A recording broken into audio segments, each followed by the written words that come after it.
கடந்த புதன்கிழமை காஜாங்கில் உள்ள அங்காடி ஒன்றில் வகுப்பு தோழர்களை அடித்து தாக்கிய படிவம் 1 பயிலும் 4 மாணவர்களை போலீசார் கைது செய்துள்ளனர்.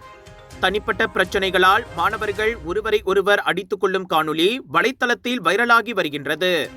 பாதிக்கப்பட்டவரை 2 மாணவர்கள் குத்தி அறைந்துள்ளனர் என்றும், மேலும் 2 மாணவர்கள் கைபேசியில் சம்பவத்தை பதிவு செய்து சமூக ஊடகத்தில் பதிவேற்றம் செய்துள்ளனர் என்றும் அறியப்படுகின்றது. பாதிக்கப்பட்ட மாணவர்களுக்கு முகத்தில் லேசான காயங்கள் ஏற்பட்ட நிலையில் தற்போது அவர்கள் மருத்துவமனையில் சிகிச்சை பெற்று வருவது குறிப்பிடத்தக்கது. சம்பவம் நடந்த அடுத்த நாளில் கைது செய்யப்பட்ட அந்த 4 மாணவர்களும் தற்போது 2 நாட்கள் தடுப்பு காவலில் வைக்கப்பட்டுள்ளனர்.